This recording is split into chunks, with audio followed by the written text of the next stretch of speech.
And we should be live. Welcome to Thoughtful Money, everybody. I'm Thoughtful Money founder and your host, Adam Taggart. Welcome you here to a special edition of Thoughtful Money's podcast. We are joined today by precious metals expert Andy Schectman. Andy, how you doing? I'm doing great. Thank you, Adam, for having me. I hope you're doing well also. Thanks. Total pleasure to see you. I see you there in beautiful South Florida. It looks gorgeous there. Our viewers who are in more northern climes are probably very jealous at the moment. Yeah, a little bit of construction and banging and sawing and drilling going on inside, so I figured I'd bring it outside. And sorry if I'm making anyone jealous. Remember, I paid my dues. I lived in Minnesota for 50 years, so a little bit of warm weather is something that's easy to get used to. That's for sure. I think you've earned it, and same deal. Coming here from Northern California after having grown up in New England for half my life, so yeah, I kind of feel like I put in my stripes too. All right, well, look, lots to talk about, Andy, and I've got some questions prepared for you, and then folks will open it up to live Q&A from the audience here. So make sure that if you have a question for Andy, you ask it there in the group chat, and I will be pulling from that in the second half of today's conversation. And you're seeing the sausage made in real time here. You're seeing Andy in his backyard. You're seeing me straight out of the shower, so you'll get to watch my hair dry in real time, which I apologize for, everybody. That's not going to be a pretty sight. But Andy, we are talking since you and I last talked, gold has reached an all-time high. I guess first question for you is, I know you have expected gold to do well over time. How surprised are you by how well gold has done in the short term here? Did you think we'd get up to close to 3,300 this fast? Look, I've been conditioned for so long to expect the other shoe to fall that it is somewhat surprising to see how fast it has gone higher. But I think markets go higher to the upside than anyone really ever thinks possible. And if you take a step back and you are really being honest with yourself, ask yourself, why would the most powerful bank in the world in 2019 reclassify gold as the world's only other tier one reserve asset? And along those lines, why would the most well-funded and well-informed traders on the globe, the central banks, go on a repatriation and a buying spree since 2017 that the world has never seen before? Why would that continue unabated? And bring it closer to home, why would the United States become net importer since November of the world's only other tier one reserve asset? And when we see the countries around the world that are voraciously accumulating gold, there's talks of it being pegged to a new system, as we were told by Dilma Rousseff, the former president of Brazil and the head of the new development bank, that they've agreed in principle to a new settlement currency called the unit, which is 40% gold backed and redeemable upon demand. And everywhere we look, from accumulation to repatriation to reclassification to slow moving higher, or even Judy Shelton, who you interviewed, who has told me flat out Trump is going, by her belief, will issue gold-backed treasuries next July 2026, the 250th year anniversary. You put all of these puzzle pieces together in and of themselves, each one is significant, put them together, and it's almost impossible to not expect gold to go much higher. So yes, on one hand, as a guy who's been doing this since I was 19 for the last 35 years, I am surprised that it's moved in the manner that it has, as fast as it has. But when I take a step back and look at all of the pieces that are coming together quite eloquently, and outside the purview of the mainstream, mind you, which gives me more confidence that this is the right path, because the insiders never want to be too transparent about the direction that things are moving. Yet they're positioning as if that is the direction that they're moving. To me, it becomes, well, yeah, that is pretty convincing that maybe indeed that is where we are heading. Quite frankly, I would be, if I were being completely honest, I would say that it's going to go higher than people think. You even got Goldman Sachs or UBS, one of the two, coming out and saying, yeah, you could actually see $4,500 gold by the end of this year if things get bad in the bond market with the basis trade or whatever it is that could trigger that, raising their their low end projections to north of 3,500. Yeah, I think perhaps we're going to see gold outperform people's expectations, mine included. All right. And as Jack notes here, Goldman raised its forecast to 3,700, and as you said, hey, under certain conditions, it could get to 4,500. Yep. Interesting part of that too. I saw a chart. I'll try to find it and pull it up here. That showed the time it's taken gold to hit each $1,000 per ounce milestone. And we don't have that many milestones, so this is very general. Take it with a big grain of salt, folks. But if you kind of eyeball it, it looks like it takes about a third of as much time to get the next $1,000 per ounce gain than it did before, and it went from 2,000 to 3,000 an ounce in about 4 years. So if you just extrapolate that out, then it means we should be hitting 4,000 an ounce at some point by like middle of next year if this relationship continues. So anyways, yes, so it's been moving far quite fast. You think that momentum could still continue from here.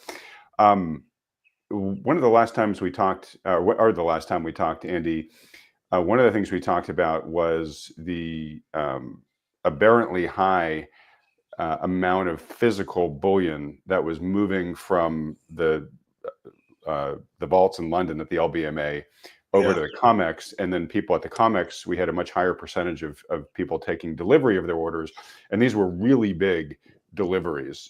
Something that you were saying, like hard not to think of that as being either like a major commercial bank or perhaps probably some sort of sovereign player. Has that continued, or is that abating at all? It's abating a bit, but we're still seeing big deliveries. I mean, not quite as big as we were seeing in February, but even still, we're seeing it in the March contract. We saw big deliveries, 50 million ounces of silver delivered in the first day of the March contract, 70 million ounces of silver drained from the LBMA in January. That's an all-time record. We saw massive amounts in February. Still seeing it in March. It's happening, but part of the problem is that, Adam, is that the exchange in London is a T+1 exchange, and meaning T is the trade day plus 1 is a settlement. You're supposed to have it moving on its way over here in 3 days. They're now saying, well, sorry about that, Mr. Taggart. We know that you have a bunch of silver and gold that you have purchased that you need for your manufacturing, and you're expecting delivery, but it's now T+8 weeks because we do not have enough trucks and manpower to move that, which is really nonsense. It amounts to a default. So part of the reason you're seeing it abate is because the LBMA has put the brakes on how fast they're sending it over here. But the trend of accumulation has not stopped. And one of the ways that you can see that is you see this massive increase right now in the premium in Shanghai, where silver is priced, I don't know, I think it's $7 or $8 higher than the London price right now. And gold is much higher, also trying to arbitrage all of that over. So you'll continue to see it happen, but it's as if the LBMA has gotten a little bit wise to it. Right now, silver in Shanghai is 7.2% higher in Shanghai than in London, and gold futures are only 0.5% higher than they are in London. But this higher premium, this arbitrage, again, is trying to entice what is left on the shelves to be moved over, whether it be to Shanghai or whether it be to COMEX. The trend is to take physical possession, and it's not stopping. Okay, and are we seeing? I haven't been tracking premia at the U.S. dealer level, but obviously you're one of the biggest U.S. bullion dealers. Are we starting to see premia begin to rise here over the past month or two? Only on American Eagles so far. There was a big bullion bank in New York, according to my sources, that bought up a tremendous amount of the U.S. Mint allocation. And the U.S. Mint has hardly made any silver Eagles really since Trump was inaugurated. So yes, in both gold and silver on the Eagles, we are. It's bound to happen quickly across the entire spectrum. The first thing that happens typically just did happen, and that is that the backdates disappear. In other words, a lot of times you can buy coins that were issued from last year or beyond at a discount. Some of the online companies try and tell you that they're should be traded at a premium. I always sell them as a discount. And we had a lot of them. We were sitting on inventory that much of the industry was choking on for quite some time, as we had for quite some time from the election all the way, even going back a year with the Mag 7 and the rise in Nvidia and Bitcoin and Apple and all of this stuff. The premiums collapsed and the dealers were choking on inventory. And then came, Trump wins the election and there's euphoria and there's this new Trump trade and the risk on trade.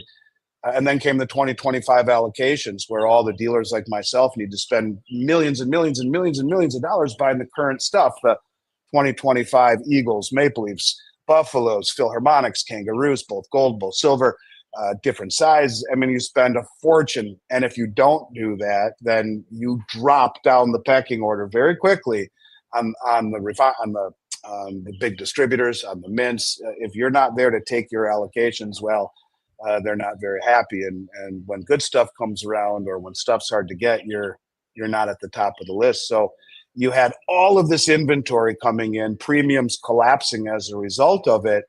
Well, that backlog has pretty much been filtered out. And so I would argue that we are very close to seeing premiums across the board move much higher. And it's important to understand that my whole career, premiums were a function of production and distribution, where you take a blank piece of gold and silver, you stamp it, you put it in tubes, send in boxes, and send them out to the distributors. And like as one of 27 U.S. Mint authorized resellers, if you buy $50 million worth of gold Eagles from the U.S. Mint, they're going to charge you 3.2 or 3.3% over the price of gold to buy them. That's zero. That's your cost, and then anything above that is the profit. Well, the same thing would be true of silver Eagles. Most of my career, they were $2.80 over the price of silver or so. So that's what we would buy them back from the public for. We would sell them for $3.39 over or whatnot. During the pandemic, I would have paid people 11, 12, 13 over spot for over 3 years to buy those silver Eagles. I would have paid people over $200 over spot to buy gold Eagles. So we saw it transition to more of a supply demand relationship with premium. I believe very strongly that is where we will ultimately go again, because the public in large, the retail public, has been absent from the accumulation of gold and silver, which is being wickedly accumulated by the most well-informed traders in the world. Starts up here and it will trickle down just by the very fact that getting the COMEX bars is becoming harder to get, which is really the genesis of the coins. They buy the bars, they melt them down, they turn them into coins and sell them to the public. Well, if you can't get the bars very easily, then it starts to trickle down. So yeah, in a roundabout way, I expect to see as we get closer to the end of summer, right? And typically as you get towards Labor Day, the price really starts to move higher. I would suspect as we get through the summer, we would expect, if things continue to move the way they are, premiums to move much higher. Okay, so I want to connect a few things here. And first off, just to show it to folks, this was the chart that I mentioned earlier. So you can see that every period here going from, every time goes up, it goes up $1,000 an ounce. That duration is about a third of what it was before. And so therefore, if this relationship holds, we should see $4,000 an ounce gold some point next year, probably by next summer. All right, so gold has moved very well, as we talked about earlier. For a good long while, the gold mining stocks, which are supposed to be a levered play on gold. So if the gold price moves, the price of the miners on average is supposed to move even more. Miners had really been lagging gold. That's now changed. So miners are now outperforming gold. So great time if you're a precious metals mining stock owner. But silver hasn't really had its catch-up moment yet, Andy. And I just want to put up the gold-silver ratio here. And this shows you the ratio over the past 5 years. And at one point, we were at an extreme where gold was a lot more, it had moved a lot more than silver. That then cratered as we entered into COVID. And it has sort of bounced around in the 80 to 90 range, but now it's jumped back up above 100. It's come off a little bit, but you can see here, this really shows you that, starting from middle of last year, gold has been on a tear relative to silver. Now, history generally shows that when silver does catch up, it moves really far, really fast. It has these very sort of whip-like catch-ups. Do you expect the gold-silver ratio to normalize at some point? I'm sure you do. Do you think that's going to happen by silver having a whippy catch-up to gold, or would it be gold coming, selling off? Well, there's a 90% correlation throughout all of history between gold and silver. Typically, you're right. Gold goes first, silver goes further. To me, it all boils down to the military-industrial complex. And the question really is, why have you had a handful of Western commercial banks holding down the price of silver? That's really the biggest issue. Why is there, for example, in London, roughly 260 million ounces of silver standing behind what amounts to 2.9 billion ounces of silver trading per day against 260 million ounces? And the rehypothecation on COMEX, why do you have this massive short position by Western commercial banks? Why are they holding it down in an environment where India has purchased about 900 million ounces of silver over the last 5 years, where China is the second largest producer of silver in the world? And they're admittingly flying all around Latin America, in particular Peru, and buying all the doré and the concentrate from the miners, disintermediating the market. This is from the second largest producer in the world. Why is Russia adding it to their strategic stockpile? Why are we seeing huge inflows into the United States? Massive amounts. COMEX delivered 50 million ounces of silver on the first day of the March delivery. This is because silver is very important, and it has become, I think, realized. And it used to be in the supply-demand numbers. They used to put silver in the Silver Institute supply-demand numbers for military. They don't any longer. And, I gave a speech at the Vancouver Resource Investment Conference a few years ago and said there's 500 ounces in the tip of a tomahawk. And a man came up to me after the presentation and said, I work for the DOD. You're right, there is silver. I don't know if there's that much.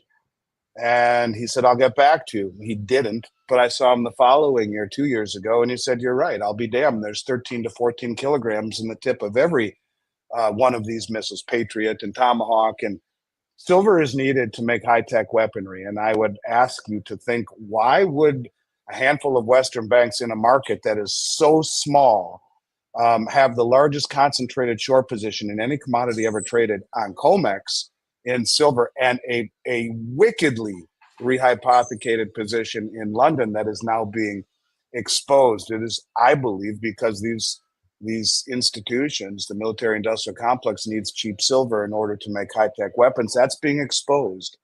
I really do believe that. I think silver will outperform people's expectations as a result of it. And very much like the disconnect that we've has left the people who own mining shares frustrated. I see the same thing with silver, and that's capital always chases returns.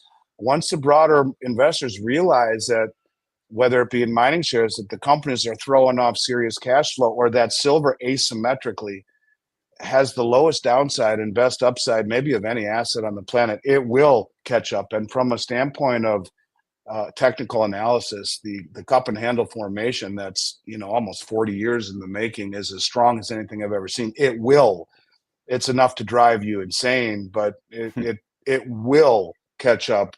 And probably, if history if past is prologue, you'll see silver outperform gold handily here, maybe even as soon as close to the end of the year. It's getting to that point where it's really, really difficult to continue to hold down silver in an environment with naked shorting, where there's not enough bars to cover when there are people standing for delivery. Like I said, in London, 260 million ounces, they call it the float, yet they're trading 2.9 billion per day. That doesn't work out And that's why you're seeing these deliveries, and that's why you're seeing the LBMA go from T+1 to T+8 weeks. So, Andy, and I'm asking you to guesstimate here, so not going to hold you to this, but let's say gold ends the year where it is right now, and silver has its catch-up moment. Where would you expect silver to be trading at?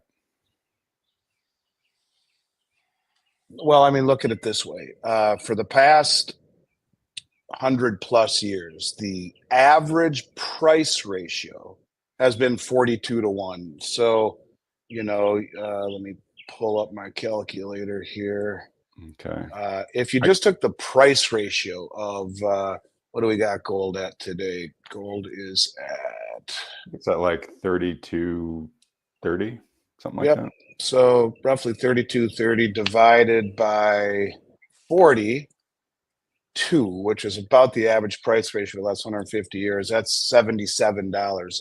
Keith Newmeyer, a buddy of mine, says that silver is coming out of the ground at 7-1. So take 32.30 and divide it by 7, and you get $461. Now, I'm not saying that's going to happen, but mathematically, geologically, if someone said silver would be $400 tomorrow, would it be that far off? Yeah, it sounds crazy. It does, but that's the geologic. That's short of the geologic ratio right now.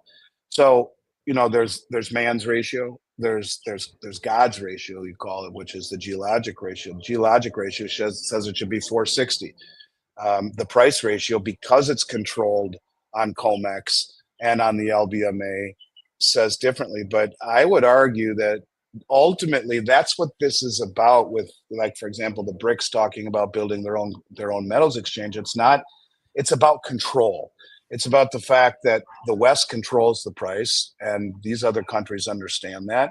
And I think that building an exchange allows the price setting to move from a system that is massively rehypothecated and in essence fake to one that is more indicative of its real value, real price setting. So I think silver will go higher than people think possible. But just speaking mathematically, if you said $400, it would not be outlandish. Now, I'm not saying that's going to happen tomorrow, but certainly to see it north of $45 an ounce is based upon 150, 200 years worth of price ratio between gold and silver, Western derived price ratio, that would just be reaching the average. So higher than people think possible. And once you get above 45, there is no resistance. So could it go much higher? Sure. I've never told people to buy gold and silver to become wealthy. It is wealth. It's outlived 2 world wars, German hyperinflation, the Great Depression, every pandemic. It's wealth. And the biggest money in the world is proving that, not only through accumulation, but maybe even more relevant is the repatriation. It's removing the counterparty risk that, right or wrong, the perception is it's not a good idea to leave it within the confines of the LBMA or the COMEX, and that's why you're seeing all of these countries choose to bring it home rather than allow it to be held by third parties. So these are all pieces of a bigger puzzle. I'm fond of the term logarithmic decay, which is little by little, then all at once. Well, it seems that the moves that are being made in accumulation and repatriation is the little by little, and it's continuing. With gold, the price is following along with it. You won't see silver go to the moon without gold following. It's just that silver perhaps is more important to the powers that be from a strategic standpoint. And because they have become very wealthy in peddling war and all of the tools of war, well, they've had to keep silver cheap. It's becoming harder to do that now. So I would expect silver to outperform people's expectations. When, I don't know, but logic and positioning and technicals all would say that it's probably closer than we've been to ever. Okay. So if somebody came to you and just said, "Hey, Andy, I've got some extra money. I'm thinking about putting it in precious metals." Given your thoughts there on silver, if they said, "Hey, Andy, what do you think I should put it in?" Would you encourage them, given today's pricing, to put it into silver more than gold? Yeah, I think gold. I think gold will go higher than people think possible as well. But gold will be used, I think, to peg to a new system. You want to talk about once in a generation opportunity. Look, if I said to you, Adam, I can show you how you can double your money with it only, or in essence, double the amount of gold you own with it only reaching its average price of the past 200 years.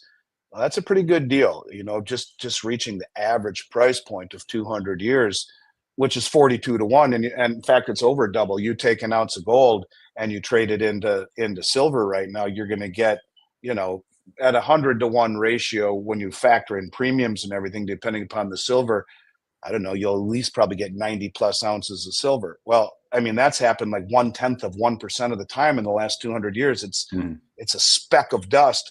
So you trade your gold into silver, you get 90 ounces. If all we did was reach its 200-year average of roughly 42 to 1, you over double your money. And so, look, I just simply think that there are very few times in life where all you have to do is get to the average price of the last century plus, almost 2 centuries, and it represents a over a 50% increase. Um, I hate talking about buying silver to become wealthy, because that's never why I've done it, never why I've recommended it, but it's hard to ignore. And it's really due to the Western Central Bank and commercial bank suppression for years that has created this coiled spring. I don't know that there are very many assets that offer that type of setup where your downside is next to nothing and your upside is stratospheric. So yeah, I mean, I guess as with as much sincerity and objectivity as I can offer, I would say that silver to me is the investment of a generation. And easy for a gold salesman to say that. I, honest to God, I mean it. And I don't know that there's a better place to put your money that gives you that kind of return, physical possession, which removes counterparty risk and such low downside. So to me, it's certainly at the top of the list. All right. So Andy, from our past conversations, we've talked about how uh, central banks, several years ago, really started upping their gold purchasing, their precious metals purchasing, mostly gold. We've then seen the investors in the East, China definitely, but we've seen the Eastern investor get interested in gold. We hadn't really seen the Western investor get into it that much yet. So sort of two-part question for you. As gold passes $3,000 an ounce now, are we seeing signs that Western capital is now saying, hey, I want to be in gold too?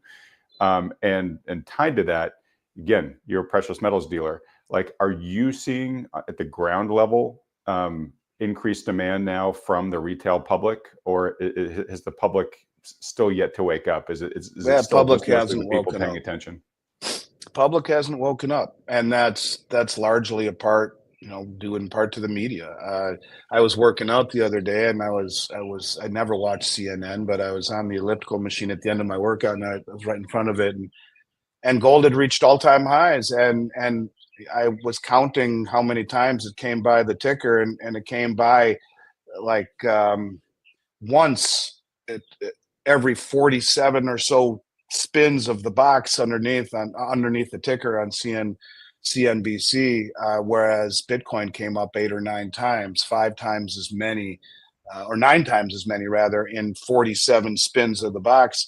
In other words, what I'm getting at is that the media has done a great disservice to the public, and maybe that's by design. I don't know, but all I can tell you is that if you would have told me at any time in my career that gold would be $3,300 an ounce nearly, and virtually no one in the country has any idea about that they're not screaming about it.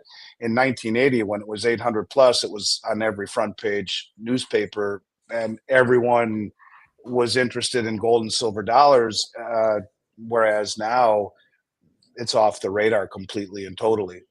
So the sophisticated investor, the big investors, the institutional investors, they're all over it.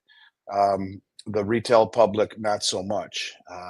Don't get me wrong. I mean, compared to 2019 and back, it's way bigger demand by the public. But by and large, no. I mean, I was talking to Rick Rule yesterday, and he still believes that the number is roughly 0.5%, from Joe and Jane six pack to the Harvard Endowment Fund. That's the entire allocation of metals across the matrix. Just to get it to 2.5% would be a fivefold increase. You'd see no product in this industry overnight. So no, the public has not woken up yet, and that's another reason why I'm more convicted that the moves that I see by the big money are legit, because the big money always repositions long before the public gets it. And if you're paying attention, you can see the big money is wickedly the biggest deliveries. Like JP Morgan delivered 4 billion of gold into the March contract for a client. Now, who's got that kind of money? They said for a client, not for themselves. Who's got 4 billion? Was it Warren Buffett? Is it the Fed? Is it the Treasury? Is it a hedge fund? But that's the kind of demand that we're seeing. The public asleep, central banks buying it at levels no one's ever seen, tells me that the public will jump on, but after the big moves have already been made. So no, nowhere near what I would expect it should be. Even as something as small as a 5 or 10% allocation across the board, we're miles away from that, Adam. All right. Yeah. And this is super anecdotal, so folks don't take this as any real intelligence. But just in my personal life, the regular people who don't normally think about gold, who have approached me about it, have been some people who said, "Oh, Adam, I heard that gold is actually doing pretty well. I've got this old gold coin or this old gold necklace that I got, and can you help me sell it?" Right. Yes. So I think they're at the point right now where they're saying, "Oh, this is an interesting price for me to unload some gold that I just happened to acquire in life." They're not thinking about, "Oh my gosh, this thing's going a lot higher. I need to be getting in now." So yeah, to your point, it still seems like, the few that are opening their eyes or maybe opening their eyes for the wrong reasons, or at least, they're not predicting where you think this could go. Let me ask you this, Andy. So precious metals are money. They're real wealth. You don't necessarily want to be trading them like stocks or speculative instruments. Now, you talked about how, that said, they do have a lot of upside potential here, especially silver. Let me ask you this. So let's project this forward, and the average retail Western buyer wakes up to this, and all of a sudden they start scrambling in. We start seeing lines in front of coin shops, which we haven't seen for decades now. And as you said, the big moves will probably have already been made, the really big moves, and the early investors will be enjoying those gains while everybody late to the party is scrambling, right? Would that be a time to consider, for a while at least, maybe unloading your precious metals, or finding some sort of hedge that says, hey, look, if this is sort of the tail end of the retail mania, and things might hit some spike but then really cool off, and of course we've seen that happen several times. 1980, we saw it happen when silver hit $50 an ounce back in 2011 or 12 or whatever that was. At that point, could you see yourself counseling the people who are paying attention getting in now to take any steps to protect themselves from that sort of coming off of the peak? I'll answer it in two ways. The conventional wisdom says that markets move in cycles, and that is the way that you win. You sell high, you buy low. You would, in that instance, you would trade gold or silver that have reached high peaks into asset classes that are undervalued and underwater. Maybe that's blue chip stocks paying trading at a single digit PE ratio, paying a 5-6% dividend, which is, by the way, where they used to be way back when considered fair value many years ago. Maybe it's buying the real estate that you've always wanted, or that cabin up in the woods that you've always wanted. Who knows? You don't trade it just to go back into a fiat currency that hasn't fixed its problem, but you would trade it and move into a different asset class that is undervalued. So that's one line of thinking, and I don't have a problem with that. I think that is how you create wealth and continue to grow wealth. It's not in money in your checkbook, it's in assets, and riding one asset up, capitalizing on another undervalued asset. Sure. The other way of answering it is that if you talk to someone like Judy Shelton, who says that 50-year treasury will be pegged to gold, if you look at what the BRICS are saying, they're going to peg gold to a new settlement currency. If you look at all of the talk around gold being pegged to a new system, the only way that I would say maybe not would be is if, and my friend Jim Sinclair, God rest his soul, he was called Mr. Gold. He always said gold would go to levels that no one ever thought possible. The number he said was 10,000, and then it would be pegged to a new system and never come back down. It would be the stability to a new system. So it's a nuanced question, but the conventional answer is yes, you would sell it and you would move it into a undervalued asset, one that, that we've been saying gold and silver are undervalued forever. Well, look at all of the asset classes that have spiked in an environment of easy money and low interest rates, real estate and equities in particular. Since 1982, interest rates have fallen at a 45-degree angle, creating the greatest bull markets ever in those markets. Well, those markets have yet to find fair value in an environment where if the 10-year treasury kept going higher and higher and higher, what is fair value? So yeah, I think there could be an argument made that there will be great values to be found in traditional asset classes before this all washes out. The only caveat would be, does gold, and to a lesser degree silver from a strategic standpoint, get pegged to a new system? And I've argued since 2020 that I really do believe that gold, which the most powerful bank in the world, the BIS, reclassified as the only other tier one reserve asset next to US treasuries, will be just that. It's been the treasury that's really been the peg since the end of World War II. And I think, who wants our treasuries any longer? Net since 2014, there hasn't been any new central bank buying of treasuries. Sure, some have bought, more have sold. And so a lot of that has gone into the only other tier one asset, gold. And that's why you've seen gold move so much, because the most sophisticated money in the world would rather own it with no counterparty risk than treasuries.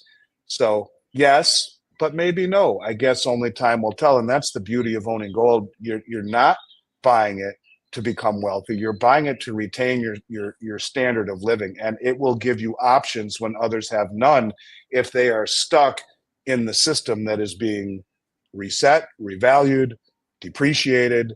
And that is what I saw someone put up there. Gold is dollars down 35% against gold. Well, yeah, that's true. When gold goes up, that means in dollar terms, the dollar went down. And well, that is what Trump wants. He certainly does want a lower dollar. But we're at a point right now where if you continue to devalue the dollar and aspire for lower rates, who wants to hold our treasuries?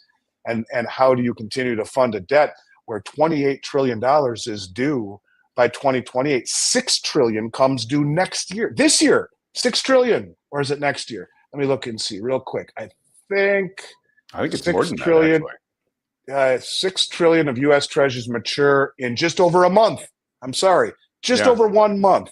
So how do you pay for that? And if you have 28 trillion due by 2028, but we only take in 5 trillion a year in tax revenue, that's 15 trillion, or halfway there. That doesn't take into account the spending over the next 3 years. So if you see less and less demand for treasuries, lower interest rates, and a weaker dollar, well, what does that tell you for the prospects of financing our debt? And this is where conspiracy theories are born. Could this be intended? Are they trying to reset the system? Are they threatening these tariffs, which really aren't tariffs to a lot of countries? They amount to sanctions, in particular China. Where does it all lead? I don't know. But that's why you own gold and silver, not to become wealthy, but because it is wealth that allows you to sidestep all of this uncertainty. And the biggest money in the world, that being the central banks, who in essence write the playbook, well, they're the ones who are saying to you through their actions, this is where we would go. Okay, very good answer. I'm gonna ask a follow up on that. That might be a little unfair, so feel free to sidestep it if you want to. It's all right. I like the tough questions. All right, no, which is so provided that gold doesn't get pegged, right? That the price goes up and it doesn't get pegged to some new system. Will you be comfortable coming on here, telling your audience, telling this audience, hey, this looks like it would be a good time to exchange at least some of your precious metals for other real assets because it's so favorably valued relative to them, and it looks like we could be at the tail end of a price mania here. Because I understand that as a gold dealer, that may work against your interests, right? And that's why it becomes an awkward question. But obviously, that's something that people would love to hear if that were something that you and your expertise, were willing to share at the right time. You know something, Adam?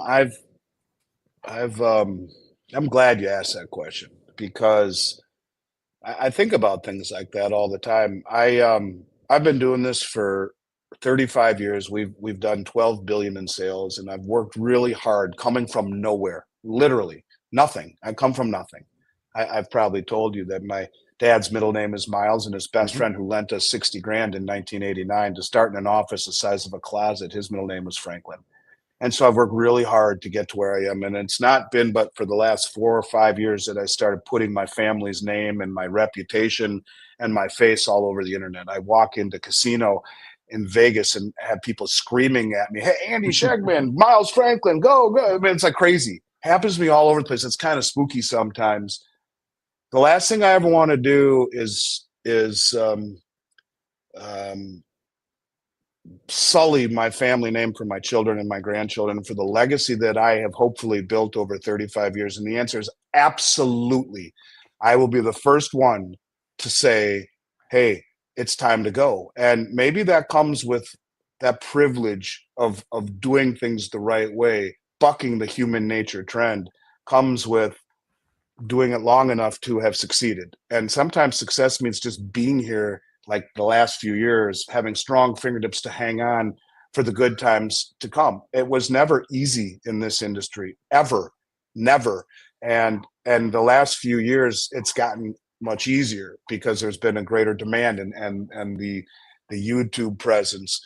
I owe that to the people who have trusted me, and as God is my witness, if I ever believe that is the case, then I'll do that. And if I have to close up shop or be there just for the people who want to sell, then that's what happens. And I think I could never look myself in the mirror and say I led all these people to this point and then lied to them at the end, right when it mattered most. So everything good comes to an end, and everything has a life cycle. I've spent 35 years doing this, and I will not destroy all of that hard work and goodwill best I can do by lying about that and trying to perpetuate something that I know in my heart is not right. And in life, Adam, what goes around comes around, and I have really benefited from that in business and in my life. To me, it's a form of spirituality. So as God is my witness, yes, I will come on here and be the first one to say, folks, I can't see any room for it to go but down. It may be time to take those profits and take whatever amount you don't want to leave for your grandchildren or your children and move to real estate, move to blue chip, move to this, move to that, because all cycles, all assets have cycles and lifespans. And while I don't think we're there yet, sure, if that were the case and it was time to make a move, everything I stood for would have been a fraud if not. So I hope people out there believe me. I believe me right now. I will not allow myself to fall into that category as being a charlatan or someone who stood for the right thing until it mattered. So yeah, I'll be there to say it's time to move. Well, I very much appreciate that, Andy, as I'm sure the listeners here do too. I also appreciate it on multiple levels. A very important one being when you do business with other firms, you have to have your set of criteria for why you do that. Our firms have a partnership. It's a relatively new one. And, I've had a lot of people say, well, out of all the precious metals firms out there, why did you choose to go with Miles Franklin and with Andy? And the honest answer is, at the end of the day, once you've found options that meet your kind of basic table stakes in terms of, do they have the right product and the right pricing and are they good customer service and all that stuff, right? Really what then trumps all of that is integrity, right? Is who really has the most integrity. What I want to be able to do is just sleep well at night, knowing that I've connected people with a firm that's going to treat them right and treat them honorably. And that was a big reason why I chose you, Andy. And I think from what people have just seen right now, they've got a pretty clear window into how important that is to you. So thank you. Yeah, man. Thank you, Adam. That means a lot to me coming from you, someone who I've followed and respected for a long time. And in the end, that's all we really have, right? And so, thank you. I appreciate that. Well, right back at you, brother. All right, folks. I want to start getting to questions here from the audience. So again, folks, ask them in the live chat here. Here's one from Jack. He's just curious, what's the ratio of gold to silver sales on the retail side right now? For the last 4 years, it's probably been 90% silver to gold. This last year, that's changed. We've seen a lot more big gold purchases. Not right now, though, with gold going up to where it is. We're kind of moving back to the silver side. In general, since the pandemic, it's been silver minimum of 4-1 to gold. Since Trump took office, I would say that changed a lot until now. All of a sudden, gold's up at these levels. It's hard to argue the value found in silver. Really, the big issue is that $100,000 in gold right now, it's only about 30 ounces. You could literally put that in your pocket. 100,000 in silver is going to weigh 200 plus pounds. So, silver still, I think, is a greater percentage of sales, but gold was ignored for quite some time. And with all of the central bank buying in gold, that's changed. But it's getting harder for people to pull the trigger on gold at these levels.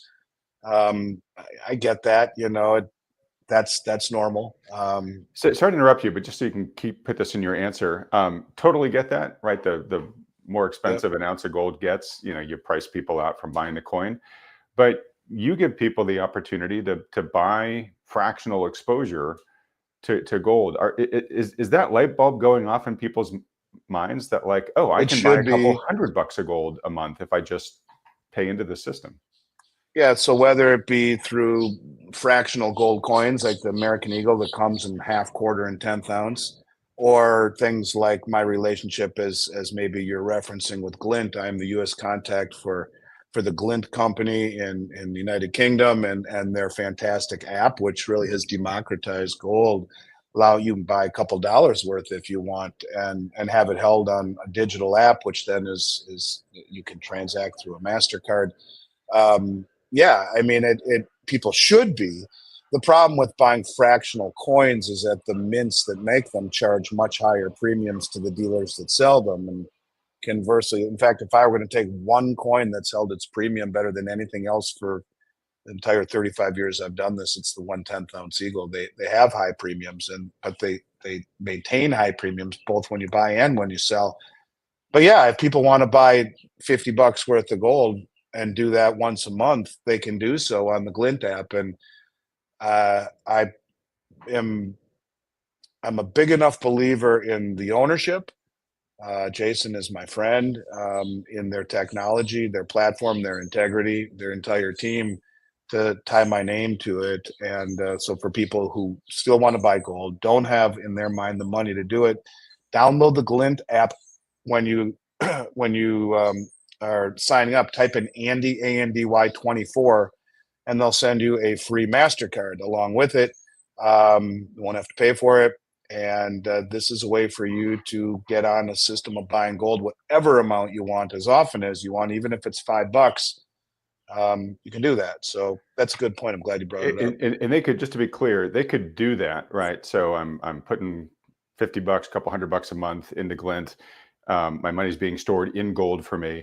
But once they've amassed, say, $3,300, they could potentially then transfer those funds to you, and because you have a physical storage solution, right, where they could then actually have a coin in their name stored remotely for them in a Brinks vault, right?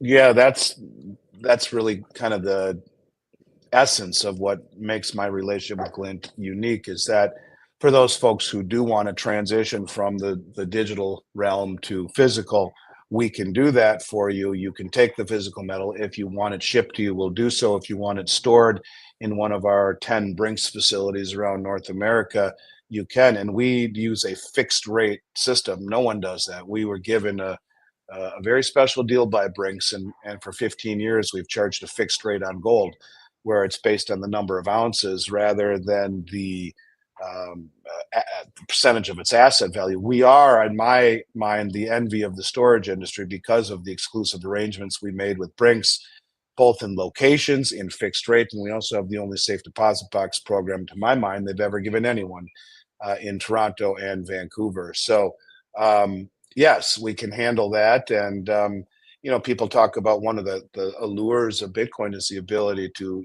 go cross border with it. Well, the same thing, I guess, is true with Glint. Mm-hmm. You have it on your iPhone, you have it on your MasterCard, you go from border to border, you can transact with it. Not quite the same thing as bringing the physical metal with you, but nonetheless, it is a very, very cool program and great people behind it, and one that I'm happy to throw my name up against. And I buy off the Glint app a few $100s worth every month, just as a way for me to continue to stay active in it. I'm an investor in the company, which is I think fairness and disclosure. But all of this stuff I wouldn't have done had I not been completely enamored with everything that I have seen. And for those looking to do that and have some transaction ability, some utility, I couldn't speak highly enough of the Glint app and the team behind it. All right. Well, at some point in the future, one of these shows, we'll get Jason in with you here, and we'll both do a deep dive into Glint and also into your storage solution. But just the big light bulb I want to put it in people's minds here is one, just as with stocks, you can dollar cost average into precious metals with any amount in today's modern world. And if you don't have a ton of money to be able to buy full ounces of gold, regularly, doesn't mean you can't buy gold. There's still very cost-effective ways to dollar cost average into gold. And then when you get up to certain milestones, then you can, if you want to, transfer that into, like true physical metal form that you then own directly, whether you want it shipped to you or in a vault somewhere. So, okay, right. More about that going forward. All right, so let me catch a couple more questions here before we wrap up. This one's kind of general, and it's asking you to speculate, but you talk about, assets move in cycles. So where do you think we are right now in the precious metals cycle? Answer that any way you like, but maybe you want to pick innings. Is it the second inning? Is it the seventh inning? Well, when you look at, by the way, baseball defined my life, has most of my life, whether it been, all the baseball I played up into college or semi-pro softball into my 40s. Baseball means everything to me. So I love the analogy from a standpoint of central bank awareness and purchasing, top of the third, maybe even deeper, from the standpoint of the public, top of the first. People in this country or the West have really very little exposure and very little awareness. And we have a long way to go, I do believe. Maybe we're a little further into it, and maybe it's just that the people coming to the ballpark got stuck in traffic and didn't realize that there was a game that was supposed to start. The game started an hour ago and got stuck in traffic and left the house late. And maybe they'll catch up towards the end, and maybe the game goes into extra innings. But if you look at retail investment as signaling the end of the game, we're so far away from it. And the only reason I speed it up is because really I've been screaming about this on over 5,000 YouTube videos since 2019. And largely what I've been screaming about is not go out and buy gold and silver to get money. The biggest thing I've been screaming about is that we've been seeing massive deliveries off of the exchanges, which never happened in my whole career, less than 1%, and massive purchasing by the central banks who have been repatriating their gold from the Bank of England and the New York Fed, which gave direct access to COMEX and LBMA, which means all of these things on top of it being reclassified tier one says that the big money has known about this for a while and very quietly, through misdirecting of everything else. When everyone's looking over here, they're scooping up as much as they can over here, but no one knows it. So, you ask a central banker, he may say we're much further in the game than one would think. You ask the public, the first pitch may not even have been thrown out yet. Try to put them together. It's a little bit more challenging, but especially with silver, a long way to run. I guess we'll see. I guess my feeling would be as we get closer to the end of the game, the fireworks and the movements will become much, much more significant than they have been, which has enabled the banks very quietly in the countries very quietly to reposition without the public, who supposedly is so keenly aware to the movements of things nowadays and the information traveling so fast around the globe, but they've missed this one. So still enough time, especially in silver, but depends who you ask. Central banks would say we're further along. The retail public, they're just walking in the gates. Okay. And when the retail public really shows up, does that usually correspond to an inning? Like, is that when things get real crazy, but they're not very long lived? So like, if we start seeing, all of a sudden it's talked about everywhere in the media, everybody we know is rushing to buy gold. Is that sort of like, okay, that's maybe the top of the ninth? One would think so. I mean, wasn't it that way in 2001 with It tends to be, right? Yeah. Yeah, I mean, what's the old adage? When your bartender and the cab driver are saying you need to do this, well, it's probably time to sell. When your mother-in-law says you need to do this, but where have you been for the last several years, mother-in-law? I mean, those kind of things. Yeah, and again, take a gold coin with you and show it to everyone that you know throughout your day, and how many people can speak to you about it intelligently, even for 30 seconds, and you'll realize we're nowhere near that point yet. So yes, that's a fair point. I would argue in the people that are here in your audience and the people you've been talking to for years, well, they may feel we're further along in the game, but all of you who I'm speaking about here, go ask your best friend or your brother or your brother-in-law, or and see what they have to say about gold, and you'll realize that only because you have more information and have enough motivation and ability to break free from the herd, do you realize we are closer where we are with more accuracy. But those people, even those that are very well read, perhaps just reading the wrong stuff, have no clue. And so yeah, I still think there's a long way to go, and the mainstream hasn't caught on yet, which is the sad part about it all, because you can't get out of the way of what you never see coming. And a lot of the people out there, even those that are well read, reading the wrong stuff, well, they're going to get run over by what's coming without a place to protect themselves. And the people who've been buying gold and silver, frustrated by its performance, maybe not this year with gold, certainly with silver. I saw someone at the beginning say silver's a turd. Yeah, it's acted that way. But in the end, the little boy, that's me, does meet the wolf in the last few pages, and I think the wolf will come, and those people who saw things logically will be rewarded for their patience. Yeah, I like how you put that. You can't get out of the way of something you don't see coming. I've heard that expressed as either it's the bullet you don't see that kills you, right? Yeah, I owe that one to my friend Robert Kiyosaki. He gave me that one, and it stuck with me. Yeah, and I often say a lot. By definition, we can't see our blind spots, right? And Right. so, kudos to the people that are watching this and aware, and hopefully already, adding to their gold positions here to be able to take advantage of everything that you're saying. But yeah, the vast majority of folks, this is still in their blind spot. So by definition, they're just not seeing it. All right. Well, look, we got to start wrapping up here, Andy. In just a second, I want to, well, actually, let's do it right now. So as mentioned, I have brought you into the thoughtful money ecosystem here because I and you and so many of the other people I interview believe it to be so important that people at least have some percentage of their wealth. It doesn't have to be a huge part, but some percentage of their wealth in real money, in precious metals, really as a wealth protection strategy. Yes, there's potential, price appreciation, all that stuff, but you started off with just, hey, let me have some part of my wealth in this very defensible, very dependable, very time-honored, true wealth.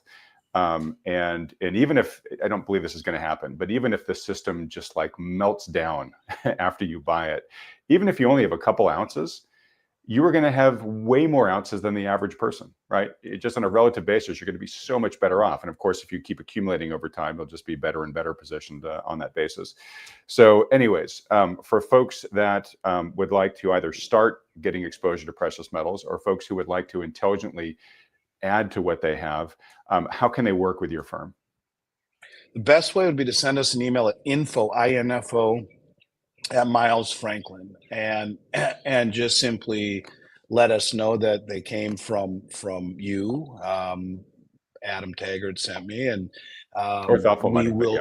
or thoughtful money. I'm sorry, and we will send a price list to them that will be as good or better price wise than any company in America. We will answer all of their questions if they have any, whether it be on IRAs, whether it be on anything they've heard here, whether they just want to see the price list. No obligation. We will do so.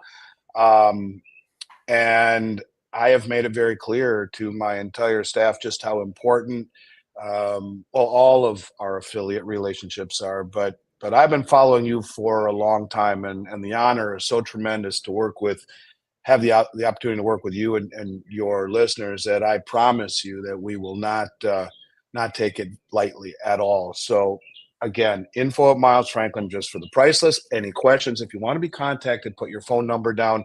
The only other thing that I would mention is that if you don't receive a response fairly quickly, check your spam. Sometimes emails get stuck in spam filters coming from a corporate server, but we will make it a very good experience. We've done this for 35 years, over 12 billion in sales without a customer complaint, and I'll make damn sure that your people are not the first to complain. So that is the easiest way to do it, and we'd be honored to work with your people. Great. Well, I very much appreciate what a kind of a white glove experience you're giving this audience, Andy. And folks, you know, when Andy set this up and said, you know what, just have them email us directly. And I thought, wow, that's actually kind of special. I haven't had that offer from some of the other firms that have knocked on my door. And in the early days of our relationship, Andy, I've heard lots of great feedback from folks that you guys really are taking time just to sit down with people, listen to what they're trying to do, recommend to them what you think is best suited for them personally, and then going on from there. Whether working with you or not is the right thing to do, you guys are just taking the time to tell them what you think is the right thing that's in their best interest. And anyways, yeah, and again, I appreciate that. I noticed a comment from Deeps. You know, Deeps, the U.S. Mint, I don't think has made a platinum eagle at all this year, and they maybe only made 30,000 of them last year. And since 2008, they've hardly made any. And so platinum eagles are very hard to get. And I won't sell something to someone unless I know I'm going to be able to get it easily. There's no reason for me to do that. A lot of stuff, I can sell you stuff that's out of stock knowing I can get it. But how do you get platinum eagles at a reasonable price? Yeah, I can get it at a stupid price, but at a reasonable price when the mint isn't making any, the distributors aren't selling any, and the public isn't selling any. It's one of these deals. So you want platinum, I have it. I got maples, I got bars, I got kangaroos, I got platinum eagles are as rare as hen's teeth these days. So apologize to Deeps there who wasn't able to get any platinum eagles. I just don't like to agree to taking a purchase and then make people wait and wait and wait and wait for something that we hope comes in but don't know. So this is kind of maybe emblematic of how hard it will be to get gold and silver when we get to the end of the cycle, when we get to the ninth inning. Because platinum eagles really should be very easy, but they're next to impossible to get it. Wow, you're making me feel good about the very few platinum eagles that I've got rattling around, and that's another topic that we'll dig into next time, which is platinum and where it fits in all of this. Love to. A couple rapid fire questions for you.